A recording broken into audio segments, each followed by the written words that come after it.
You're listening to the Comic Crusaders Podcast. I am your host, Al Mega, CEO of Comic Crusaders and Undercover Capes. In this show, I'm sitting down with creators from all walks of life to talk about inspiration, process, the lessons they've learned, and a whole lot more.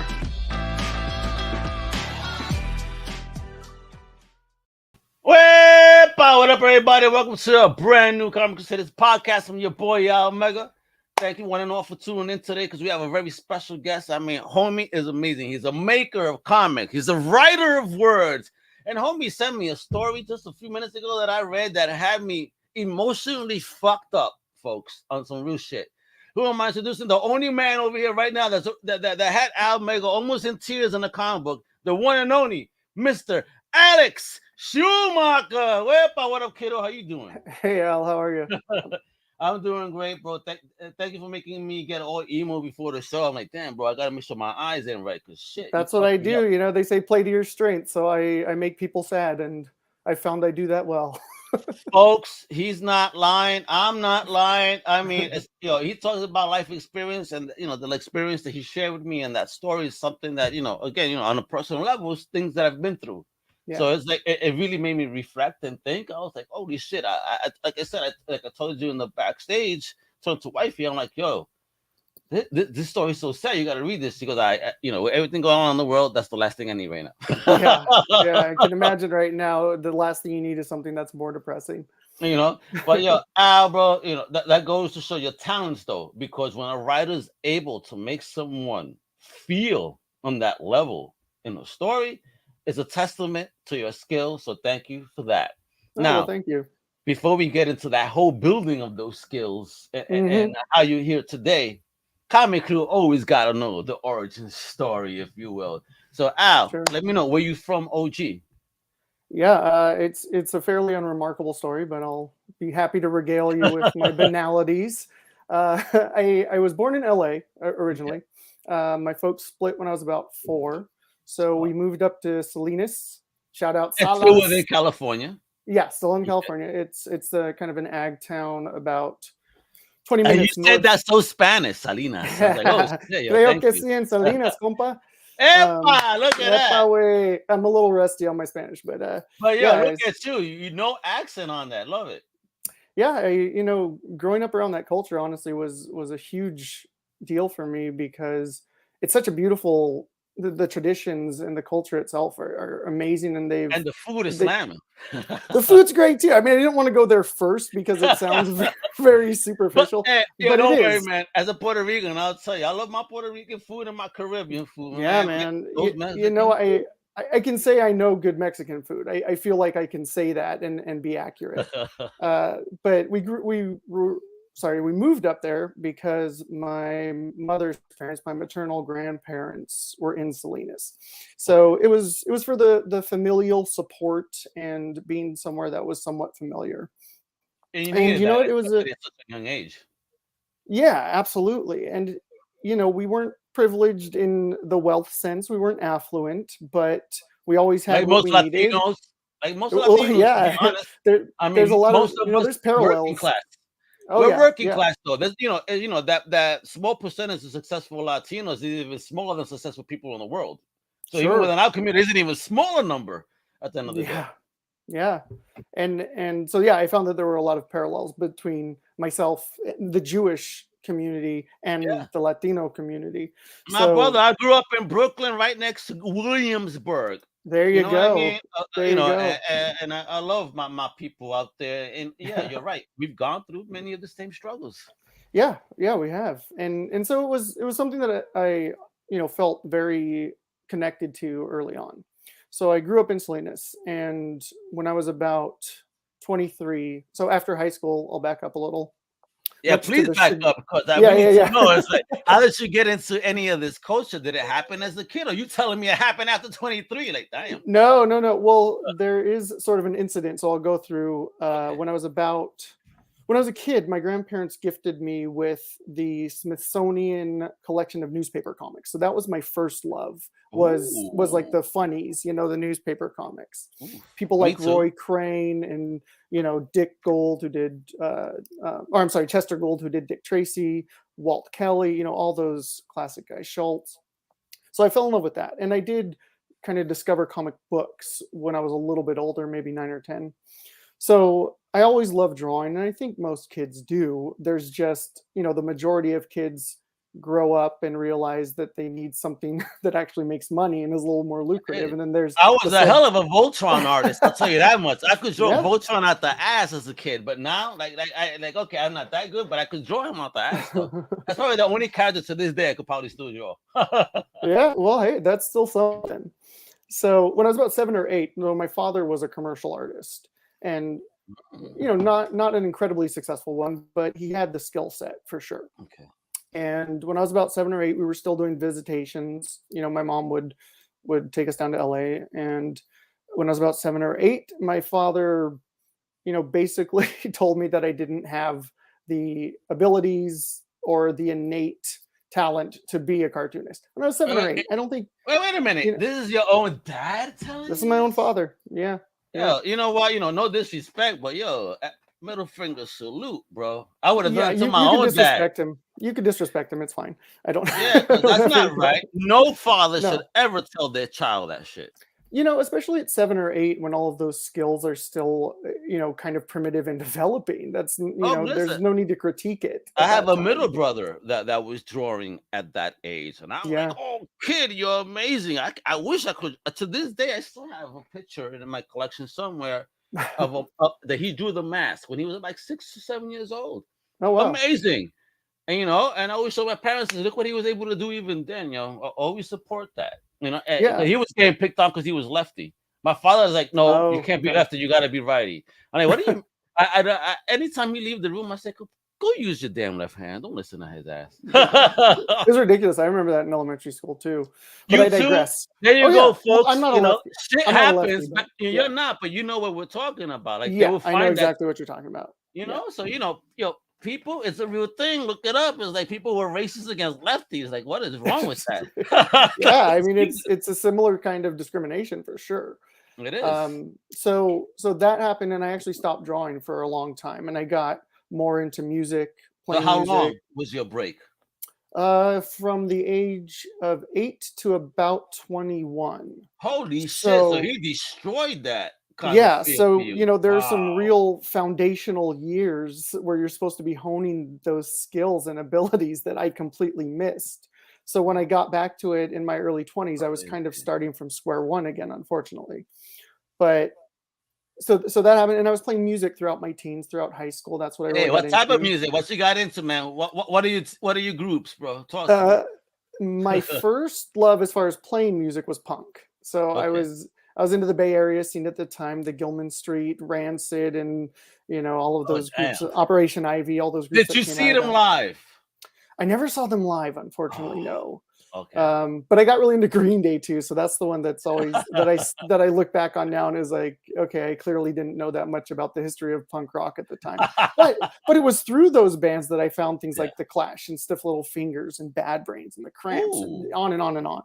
So that was my first love. I was also, at that age, it was the mid-ish 90s. So grunge was big at the time too. Big time. So also love grunge. That's how many flannel shirts did you own? Did I own, or do I still own? Because I still think I own quite a few. That you never grow out of that. I don't think. Nah, but not the flannel. Some sort of aesthetic that just sticks with you. Yeah, Cobain made it the coolest though. During that absolutely, era, man. Like the ripped up old cardigans. Everybody started thrift shopping. The right. chewed up Salvation Army was like, oh my god, we like the new Gucci. What's going on here? Yeah, no kidding, man. So I did a lot of that, and even I played into my 20s as well, and kind of veered more towards like outlaw country in my 20s. Holy crap! And I met a young lady that's doing outlaw pop, rock, country-ish. Interesting, but hard. Yeah, her name. Oh man, she actually did a comic book. Devora is her name. Devora, and she calls herself She's the queen of outlaw pop. Interesting. You gotta listen to this shit though. So all right, interesting word usage there. Yeah, I'll look that up, man. So I sort of went on this musical journey for a long time, but in my 20s, like I said, I kind of gravitated back towards comics. It was always my first love. But most of my 20s.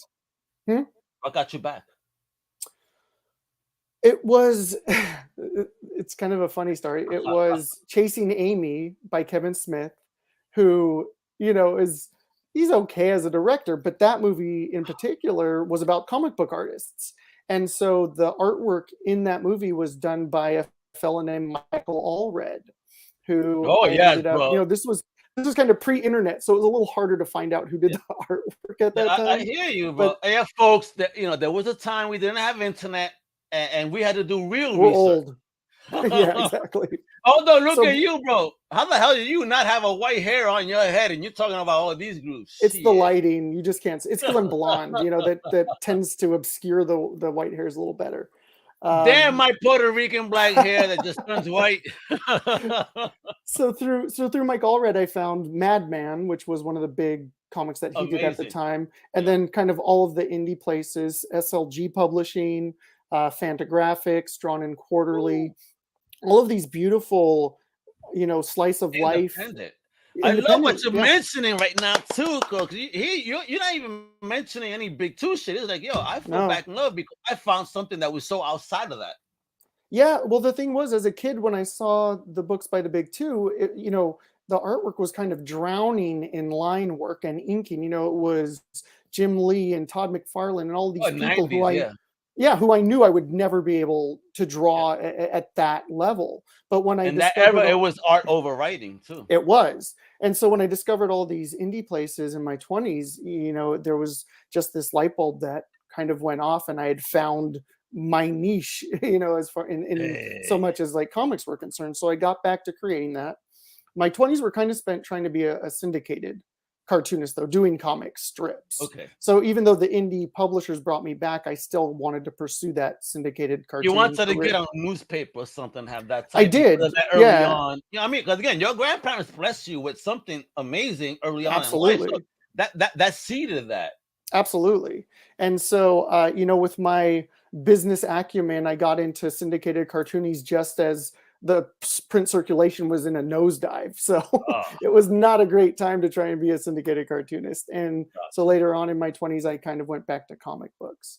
But I was, at the time I was trying to do comics and music and pitch animated series. And, I was doing too many things was the problem. There's nothing wrong with diversifying. But first you have to get a foothold in one specific, milieu, because I was also working full time, to keep a roof over my head and eat. So I decided in my mid 30s that I was going to focus on comics. That was, for whatever reason, I decided that was kind of my forte. So from Salinas to the big city, back to Salinas for a little bit. And now I'm back in the Bay Area with my wife because I met her when I had moved back to Salinas for a little bit in my early 30s. Is your lady a comics fan? She wasn't a huge comics fan when I met her, but she was an English major at the time, and so she loved literature, and her brother loved comics. So she had this sort of functional knowledge of comics. And when I came into her life, she started reading more and really loves the medium.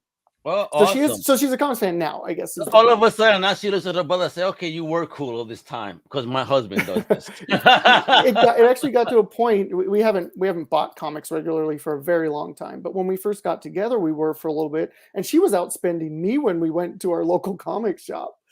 She was I know. My wifey's long box has some gems in it that I'm like, shit. Yeah, and why didn't I buy them? She was picking up stuff like Fatale and Sandman and just like really great books. She has, for somebody who didn't really grow up with comics, she has a pretty, wonderful innate sense about which book she likes. It was kind of incredible. They know what they like. Unlike us, we us men, we're gonna throw our money at what looks cool. Right. They actually are gonna throw their money at what they like. yeah. And again, she was, a literary major, or literature major rather. So some of the more literary works were what she tended to be attracted to, which is great. And, you know, when I found the indie publishers, that was kind of what attracted me to those books as well, and those artists, because they were telling stories that were complex emotionally. And there's nothing wrong if, you know, with action comics, if that's what you like. But for me, it was finding those other books that were sort of exploring the quiet moments in between action that really spoke to me and compelled me to want to do this. I love it, bro. So, was it easy for you to get into it? I mean, you know, and like find the publisher. What was that journey like? Because here you are many years later. Were you familiar with the process of submission? Did you know how to lay out your story? I mean, what type of work did you have to do there in order to be able to, you know, finally start rolling? It was a lot of groundwork. And for me, you know, growing up with the comics, as you kind of said, we grew up with stuff that we thought looked cool. So things like story and writing weren't necessarily something that I focused on initially. So in my 20s and early 30s, that was sort of the biggest learning curve for me. And again, in my 20s, I was attempting to be a syndicated cartoonist. So the majority of submissions that I was sending out were to the syndicates. So it was, you put together, you know, 4 weeks of dailies and a couple of Sundays, and then you send that package off. And that was really all there was to. And how much time frame you had here? I mean, to do that, it took several months, you know, at the time, because I was working full time. So to put those packages together, it took a while. So I would send those out and unilaterally be rejected, sink into a hole of depression for a few months, and then try to do it again. And that was, you know, that was my 20s. And so towards the end of my 20s is when I really started learning about comics publishers and, you know, going over guidelines on websites, like meticulously going over it. Because if you don't follow the guidelines, and this is something that I found out very early, if you decide to cut a corner or skip something, the publisher is going to recognize that because they know what they're looking for. So doing that, all that does is relate to them that you're somebody who doesn't want to follow directions, and that's not a person they want to work with. So it took me a while to get to a point where I was getting things accepted. And again, I was spreading myself way too thin because I was doing 3 or 4 different endeavors that all kind of necessitated your full-time focus, and I just wasn't doing that.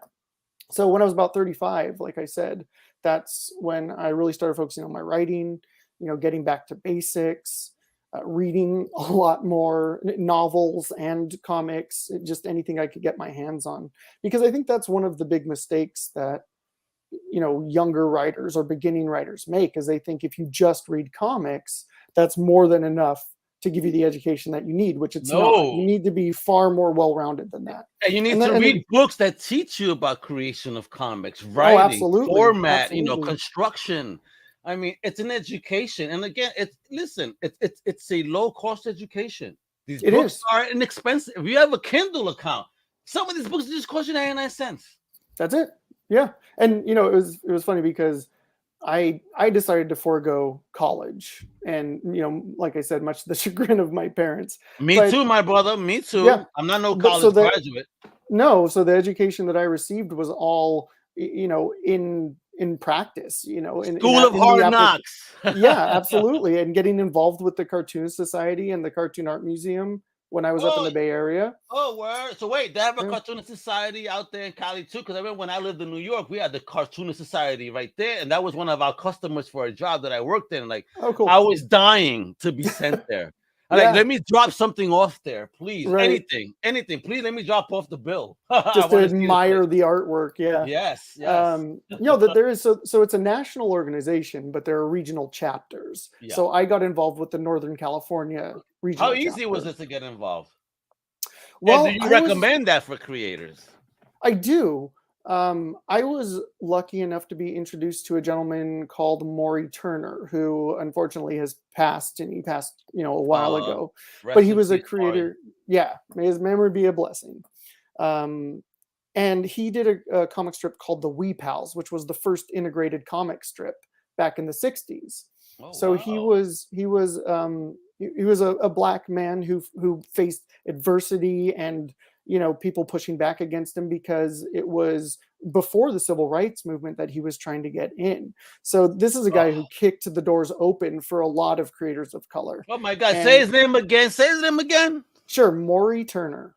People look him up, especially you guys out there. I mean, look, another door breaker. I've never heard that name. So thank you for blessing me with that knowledge. So that way I could look at it and like, absolutely. Yo, for real. I mean, no, heroes. I highly recommend Unsung heroes, man. Yeah. And he's certainly mine. I mean, I consider him sort of an unofficial mentor. I had my aunt had a friend who knew Maury, and when I moved up to the Bay Area, was kind enough to make the introductions. And so I sort of got to learn at the feet of this master, and that was, I mean, you can't pay for that kind of education. How long did you get to hang out with Maury? And for him to kind of the better part of a decade. About God. 8 or 9 years. Yeah. Oh, I'm so sorry for your loss too. Then, I mean, when you know somebody that long, that becomes a family member. Absolutely, and I definitely felt that way about him. And I sort of fell out of touch with him the last few years of his life when I moved away from the Bay Area, which I obviously regret now. But I still considered him a very close friend, and like I said, a teacher of mine, and I miss him dearly. But that was my education, and so through him, he then took me to the Cartoonist Society meetings and brought me to the Cartoon Art Museum in San Francisco. Which were you aware of that before, Maury?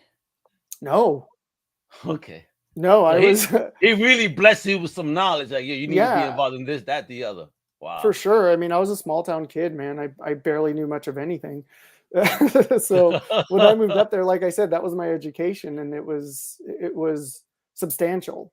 God bless and significant like in my progression. Journey. My journey and my progression as a cartoonist.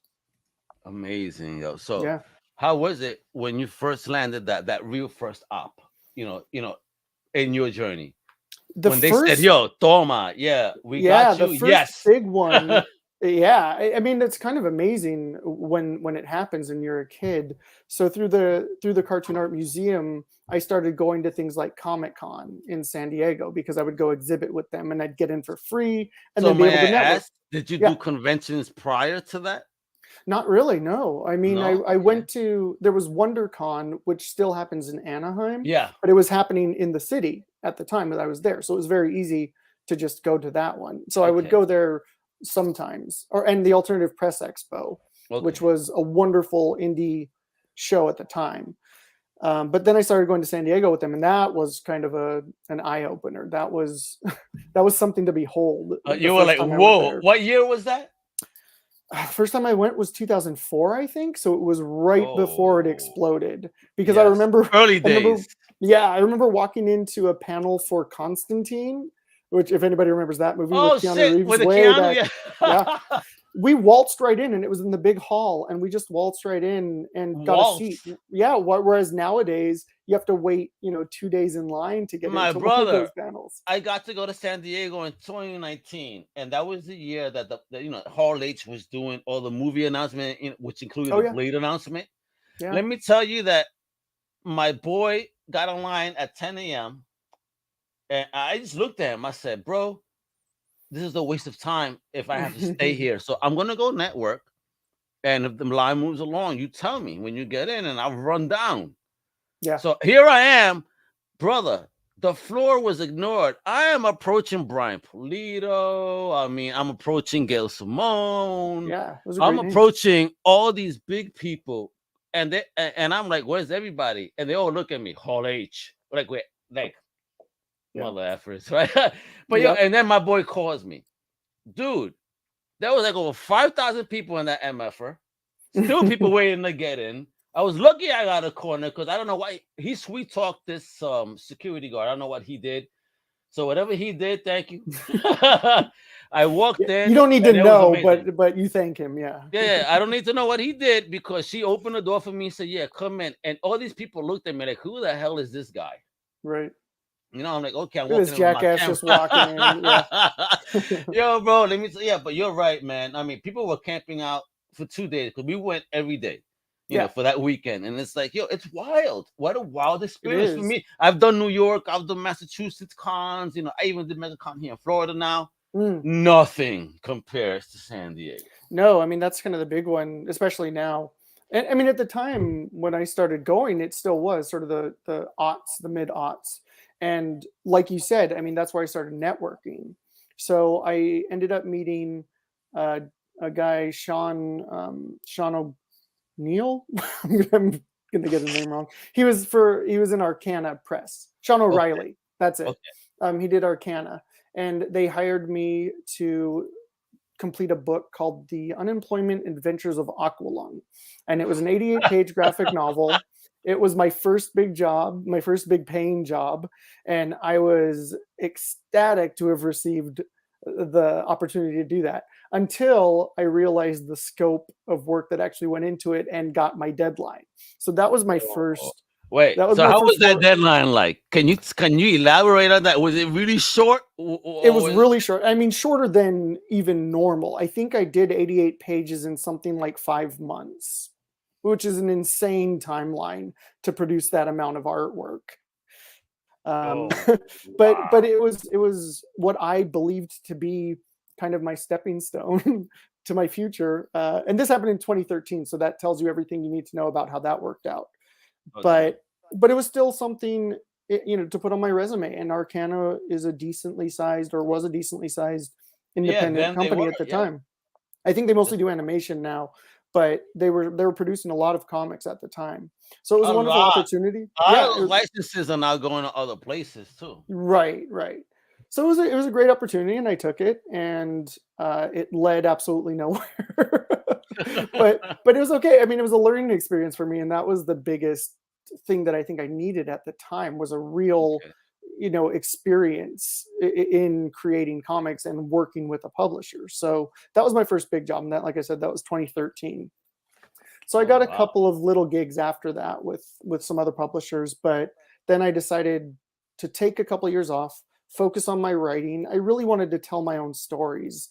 I do like collaborating. I like working with other writers and storytellers, but it started to dawn on me that maybe my artwork alone wasn't going to carry me, especially at that time. I do believe it's progressed quite a bit since then, as art does.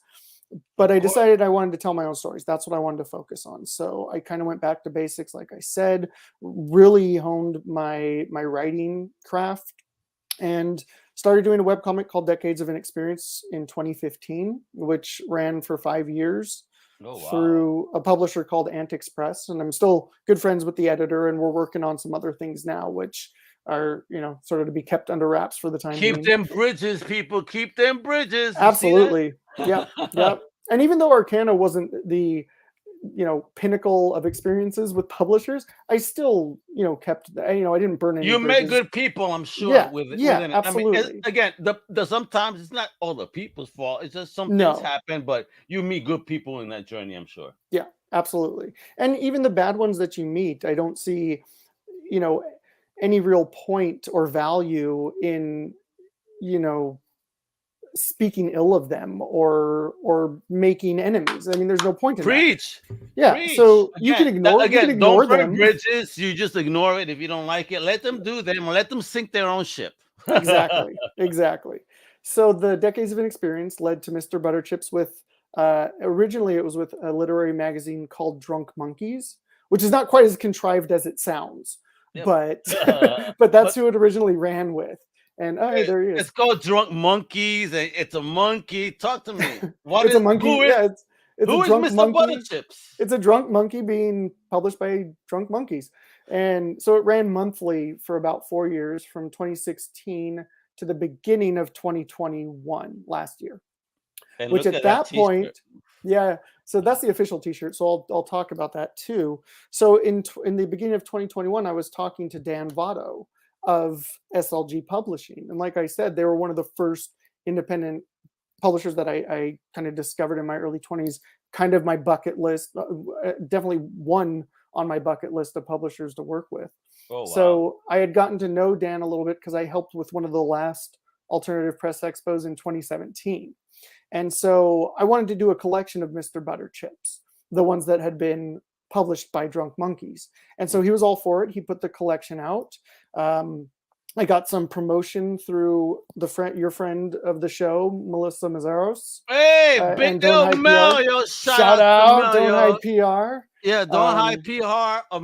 Folks, before you even continue, if you need someone that is passionate about helping you, let me tell you, Melissa and Don't Hide PR is where it's at. For Absolutely. Real. I mean, incredible. She is. I've known her for a very long time, and she even has a book out now, and that's an amazing story in it of itself. Like, wow, her story is absolutely amazing, inspiring, and I'm glad and very happy that I could say that that's my friend. You know, same yours, boat, right? Same boat. So we put the book out, and then I spoke to Dan about possibly rebooting Mr. Butterchips, because the whole sort of preface of Mr. Butterchips during the time it was with the literary magazine was really bashing on the Trump administration. So thank God he was ousted, when he was. But is he ousted? Because motherfuckers still talking shit nowadays. Well, yeah, I mean, he's not in the White House, but unfortunately he's still in the public consciousness. But please, social media platforms, block them ASAP. Yeah. But it needed a reboot. It needed a different direction, because I didn't necessarily have that as the main punching bag anymore. So I rebooted it kind of as I say it's a combination between Fritz the Cat and Winsor McKay's Little Nemo in Slumberland. So sort of this anthropomorphic animal in a very surreal, hallucinogenic world. So I've been doing that since May of last year. Nice. So yeah, and again, that was kind of a full circle moment for me, because I always wanted to work with SLG. So that's been huge. And I love that. I love how they announce you, though. Mr. Butterchips returns to raise hell. Do you want to know who did that? Do you want to know who came up with that? Melissa? Yeah. Of course she did. Of course, it sounds gangster. That's why. She's brilliant. So I've been doing that since May. I signed with a literary agent in 2019. So we've got some things in the works there. May I ask you there? Okay, let me ask you there something. Again, sure. This is a creator's type question. So how important do you feel it is to have an agent on your side? Well, has it been something that's been fortuitous to you? Yeah. Oh, yeah, absolutely. And I think it depends on the stories that you want to tell, because with an agent, that's mainly if you want to be in the traditional market through the book publishers. If you're in the direct market, I don't know that it really behooves you to have a literary agent, because most of those companies still have open submissions. And yes, you end up in the slush pile, but I don't know that a literary agent is really going to do much for you with places like Image or, what was Dark Horse. So what was is right. Isn't that a shame too? Bro, you brought up a good point there. I mean, I really hope the structure doesn't change, but we know it will. I hope not. Look at Comicsology. Oh, Amazon, we're not going to change the name, and all of a sudden, man, you guys have been going through some shit lately. No kidding, man. Yeah. So for me, the reason I wanted a literary agent because I wanted to tell stories that weren't necessarily fitting in the parameters of the direct market. I wasn't really telling sci-fi or fantasy stories, not disrespecting people who do that, just wasn't what I was writing. So I needed to have some sort of avenue into the traditional publishing market, which was getting a literary agent, and that was an entirely new beast in and of itself, because you have to learn to write a query letter, which those are something, man. That is an ordeal to learn how to write those. So that's something you have to learn on your own? I mean, I did research online, and I talked to other artists who had successfully queried, so you get an idea, but it's so hit or miss. You were really scaring the shit out of me. It's like, is it going to be this hard if I want to do something, son? Damn. Well, you know me, so I've successfully queried someone, so you can always ask me if you have any questions. You listen, brother. I definitely will be picking your brain because I know what you did release a story, right? On a book called Mutiny Magazine. Oh yeah, right? The anthology. Mm-hmm. Amazing anthology. That's Fabian right there. I got to meet him at MegaCon. and he was telling me about Mutiny then. Like, yo, Al, this is gonna be hot. I'm bringing people from all over the world. I'm making stories that are diverse. You know, I'm doing this. I am doing that. Right. And he's living up to that promise too. That's the thing. Oh, yeah, he is, because the story that you sent me, and I'm going to show the cover in a second, folks. But the story you sent me from what you wrote in there, it fucked me up on a very huge emotional level, and I'm going to be very honest there. Your story is insane. Your story really touched my heart because, again, as a family man, I experienced that. Yeah. So, can you share with me why you feel maybe it's important to share those type of stories? Absolutely. So and look at that Mutiny magazine. Yes. So, yeah, beautiful. And that's Derek Robertson, I think his name is. Like, yeah, really Derek Robertson, really famous comic artist, and it's such a beautiful drawing. It's a beautiful magazine, yo. This is the future, folks. You better start picking this up for real. There's interviews with top creators. There's featurettes in there, and there's a ton of original comic stories. I need more press releases. Tell your homie to send me these press releases because people need to know about this amazing magazine. Yeah, I'll send Fabrice an email after this. Yeah, Fabrice. Yeah, man, Fabrice. Send me your stuff, kiddo. So I had gotten to know him over the last couple of years because the editor. How did you meet him? Great guy. So the editor for Decades of Inexperience, a guy named Francis Lombard, still a really good friend of mine, great editor, and he knew Fabrice. When from the time that Fabrice was at Humanoids still, which he hasn't been for a while. Oh yes. Yes. And then Fabrice went on to do, to co-create Spider-Man Noir and start his own publisher. He's an incredibly accomplished guy. So I got to know him over the past couple of years, and Mutiny specifically, and his publisher Fair Square Comics, focuses on marginalized creators. So he's Jewish as well, and he knew I was Jewish, and he invited me to pitch him a story. And he really left it open-ended. I could have pitched him whatever I wanted. And my wife and I, early last year, had gone through this ordeal where we lost our first child. And so for me, it felt almost like I didn't have a choice. And I know that sounds kind of cliche, but it was a reaction piece to that. It was something I needed to put down on paper, on the page. I needed some sort of documentation of where I was emotionally and mentally at the time.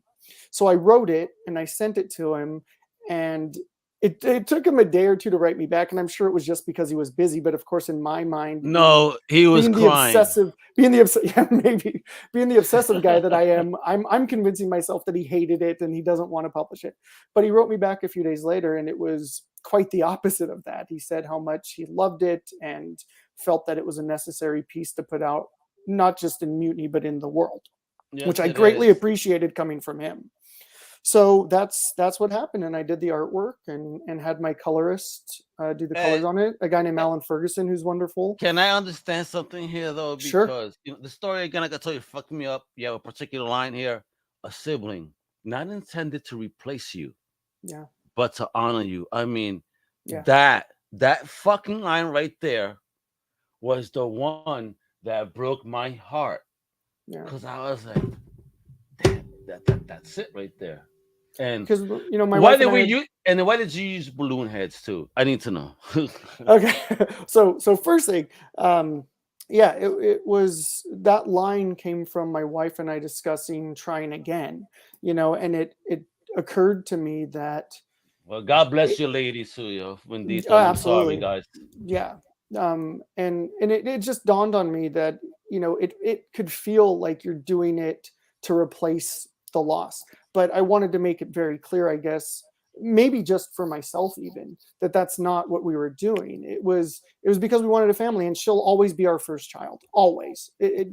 As many kids as we may have, if we have other kids, she'll always be our first. And so I felt a need to, establish that and say that. So that's where that line came from. So the balloon heads, that was from how I felt after it happened, because like I said, that head in the clouds type of thing, you don't know what the fuck's going on, right? And I drew everything kind of at wonky angles because it just at that time everything feels off, nothing feels normal, And so then the last page, I kind of do away with the balloon heads when, it's suggested that maybe we're healing a little bit. So, but the balloon heads came from that's how it felt. Nothing felt real. And it doesn't. I mean, I think even now discussing it, it's been, it'll be a year in April since we went through that ordeal. And to some degree, it still doesn't feel real. It's a bizarre, brother. Yeah. And a lot of people go through it. And I think that's like I've gone through it early in life. Yeah. Later in life, the decision had to be made, versus, one life versus the other, and decisions had to be made. But at the end of the day, it's decisions that we really don't want to make, right? No, and it's almost decisions that you don't have a decision. That's the weirdest part. Yeah.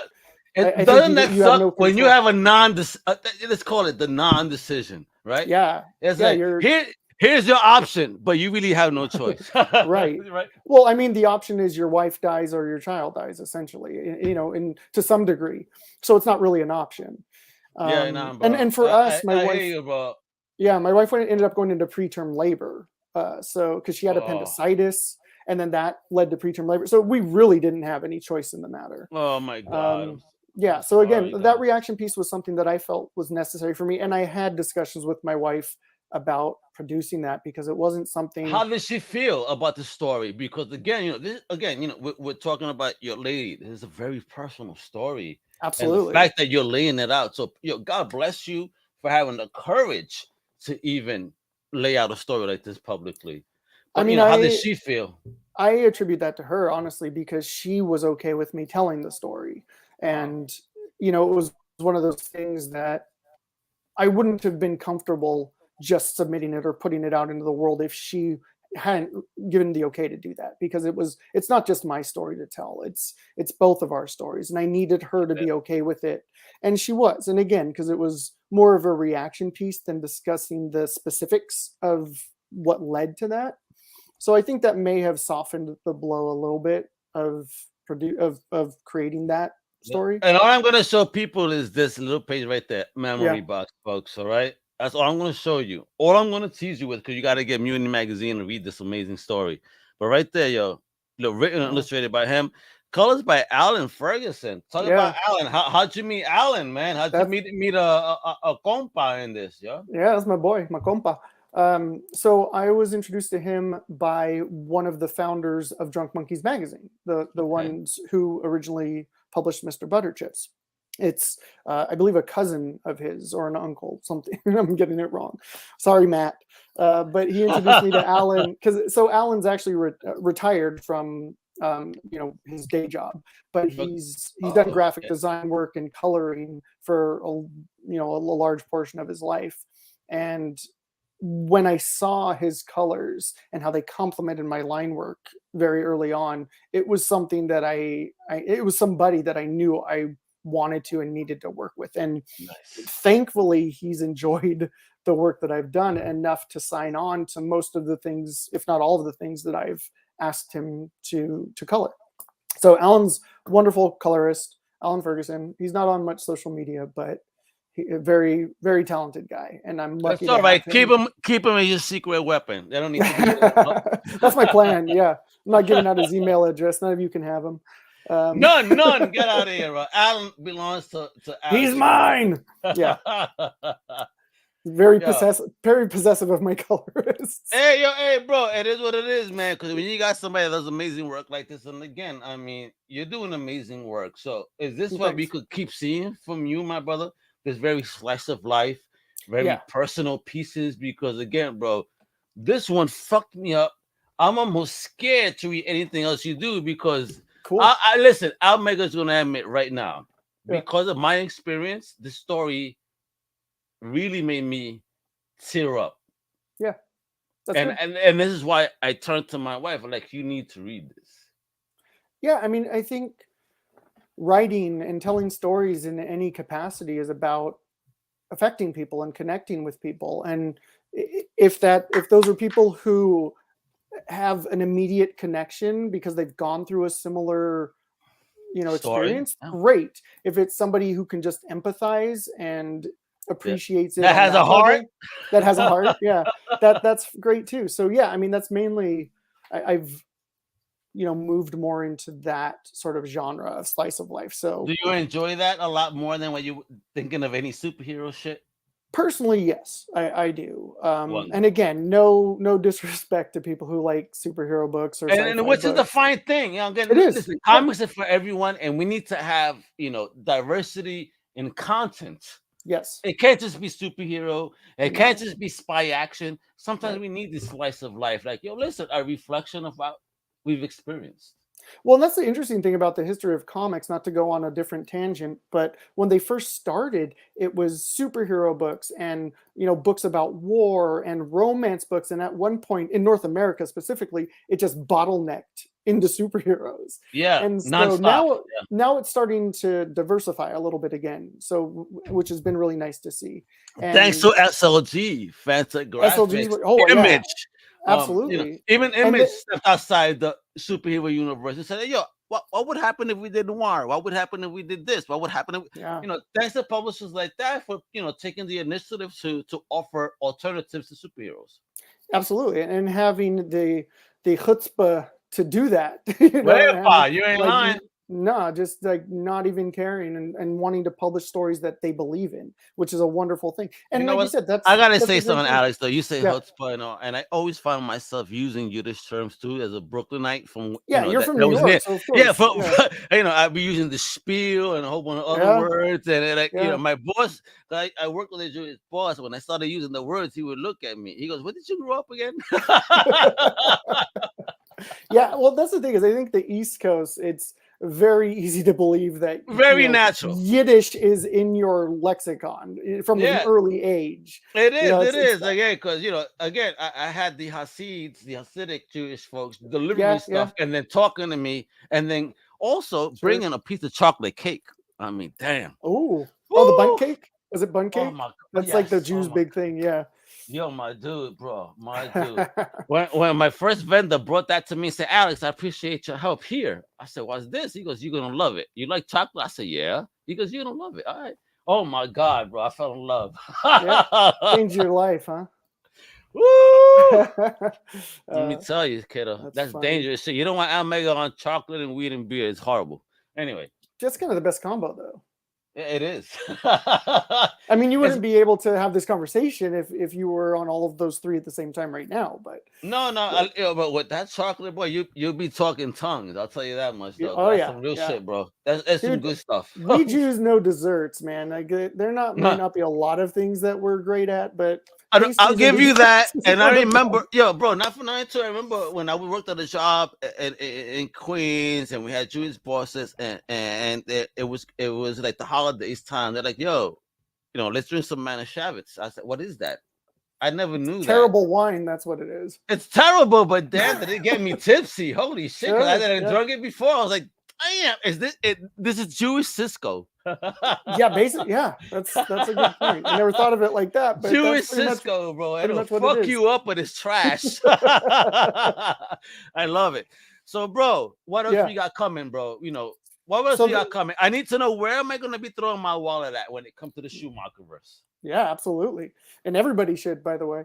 Yes, they should. It's a truth, so we do have, I was hoping to give more details but we're still kind of in negotiation. I know you were telling me you were going to tease me and something. Yeah. Well, I am going to say on here. So this is the first time I'm saying it publicly right here on Comic Crusaders. Scoop. My literary agent did sell a graphic novel of mine. So hopefully we'll be able to give some actual details on that very shortly. But it's please break it with me. Send me that press release with the embargo. Absolutely. I'll release it when you want. I promise. Definitely. So we're doing that. That's going to be something going in the next couple of years because it's going to take a while to work on. But it's coming out through a traditional publisher. It's going to be one of my biggest projects to date, which is wonderful. So how excited are you for this? Oh man, I'm pumped. You should have seen. Like, I think all people saw was my teeth for days after I got that news. Well, you've been going through a lot of things recently, so I'm pretty sure this was much needed great news. Yeah, and honestly, there was a lot going on where we were, and as part of publishing, you receive rejections, and I was getting to a point where I was almost ready to pack it in and walk away. No, we need some. Well, we got that acceptance, so I'm not going anywhere anytime soon. Also, speaking of our friend Melissa, I am working on a little something with her, a little proposal. Again, can't really share details at this point, but I adore her. She is Melissa she's knows brilliant. what to do. Melissa knows what to do. Give me the scoop, because Comic Crew will be there for you. Yeah. And when that happens, if and when that happens, we will definitely contact you guys. I don't believe that there's an if. I know it's a when. Okay, when that happens. Yeah. There also might be a screenplay in the works. What? Are we gonna be seeing some Schumacher TV now? No, hold on. Hopefully not my face, because I want people to actually watch it. So I'll be behind the scenes. And then another manuscript, which my agent will hopefully start shopping around soon. And I have a good friend, Randy Haldeman, who's also an amazing illustrator, and he's going to work with me on that, because I'm 41. Not that I have one foot in the grave. You're 5 years younger than me, my brother, and actually in April you will be 6 years younger. Well, and it's not like I have one foot in the grave, but at the same time, I'm not in my 20s either. So we got to make shit happen. Exactly. So I was always very protective of my stories, and was in this mindset that I had to draw and write everything. But I've now let that go to some degree, and have to capitulate some control, which I have difficulty doing. But when it's somebody like Randy, who I know can tackle it with this brilliant art, like, I'm okay with doing that. So there's definitely some big things in the works. So hopefully you'll be seeing more from me in the near future. So talk to me here, last piece here. Advice, right? Advice in the journey. Advice in the journey. You've been doing this for a minute. You got great things going on, because I know you got personal things going on, and having all these wonderful things happen at the same time must be very perplexing. How do you deal with so many things happening at once as a creator and stay focused? To some degree, you have to compartmentalize, and I'm a big advocate for therapy. Honestly, I know there's some stigma to it, and it's maligned oftentimes, but it can do wonders for people. And maybe it doesn't work for everybody, sure, but for me, it's been great. And so that's something that I use to kind of ground myself. And music is still a big thing for me. If I put on those headphones and pump some good music, I can get into a zone. Oh, I need to know, when you create, what's your go-to soundtrack? It depends on the project, honestly. Oh, I love it. Because I could do anything from blues. I'm a huge blues fan. I love the Black Keys. That's my crew right now. Black Keys are great too. I have the whole discography. I love Black Keys. Nice. I love the old school blues, but that's the new school blues. Yeah. No, I listen to things like Wild Child Butler and Lightning Slim and Slow Hand. So you don't listen to no Kanye? You don't listen to Kanye? I don't listen to Kanye particularly. No. Only playing. I mean, this new album though, pretty cool. But it's just his creative process. He be acting a little crazy, man. I'm like, stop. Yeah, and I'm okay with a little crazy. I mean, punk rock is certainly a little crazy. So a little what? Yeah, listen, I've been through. Come on, man. I'm a New Yorker from Brooklyn. Do you not think I've hit punk rock concerts? I've been there with Black Flag and a couple of others where they almost ripped my arm off, because dude, I caught the flag, and then like 5 dudes came up and began to grab it, and I'm trying to fight, and to the point that my finger got red. I said, "Nah, bro, I'm not gonna lose a finger." Yeah, it's not worth it. Damn it! But I had the flag. Yeah, almost. You're that close, bro. Hey, let me tell you, those mosh pits were amazing, because my brothers they dived from some like high up joint, and nobody picked them up. And wifey was with me, but because I was with her, I said, I'm not going to be involved in the mosh. I'll be part of the wall. You enjoy the show, and I'll be mindful if anybody comes. I saw them fall. All I had to do was, I'll be back. I picked them up and disappeared into the crowd. They didn't know who saved them until the end of the show, right? And then in that very same show, somebody decided to punch me in my face while I'm standing on the sidelines, because they thought that I wasn't going to do something. Big mistake, man. Huh? Oh my God, I made that dude eat the floor, and the next thing you know, he got jumped by 20 heads. I was like, yes. And then again, disappeared back into the crowd. Like, yeah, exactly. Who started this? Don't ask. Ninja Vanish. Yeah. So whoever you were that got to speak, good for you. Before we went on the musical diatribe, you did ask for some advice. So here's what I'm going to say. And it may sound trite, but it is really be true to yourself. And, I fought long and hard to tell the stories that I wanted to tell. And, if being true to yourself means, doing something that's in the direct market and doing sci-fi and doing something that you think will make you money, that's great. That's fine. I never really had any, aspiration to do that. I have always wanted to tell personal stories. Wow. So it really is about being true to yourself, being true to your style, and I was listening to a podcast with Jason Mantzoukas. I don't know if you know the comedian, and he was talking about when he first went to Hollywood, he had a casting director tell him, nobody's looking for what you're doing right now. You're great. You're a genius. Nobody's going to hire you right now. It's going to be another 10 years or so until you get hired. Don't get discouraged. Keep going to auditions, but it's going to take a while until people can figure out how to use your talent. And so that really resonated with me because I think it did take me a little bit longer because I'm so kind of obstinate about the stories that I want to tell. And I don't just want to create comics to make a buck. I want to do it to put out stories like the one in Mutiny Magazine, things that are personal to me, things that I hope will affect other people. So that's really what it's about. As an artist of any kind, is just tell your story, be true to yourself. That's all I can say. I love that, man, because there's so much truth in that. Always be true to yourself. Always be you. And don't let no one ever change you. And if they try to change you, then guess what? That's not the home for you. Exactly. You know, and I appreciate that. It may take a while, but you will find somebody who not only understands what you do, but appreciates what you do and wants to help you put that out into the world. Yo, brother, man, real talk, man. I love everything you do. I love the stories you do. You're so creative. Thanks, so just giving you your flowers, man. I appreciate that. Thank you, Alex. You rock. You keep creating. You keep rocking it. You keep sharing them stories. Keep making Al Mega cry, apparently. That's my only objective from here on out is to make you cry.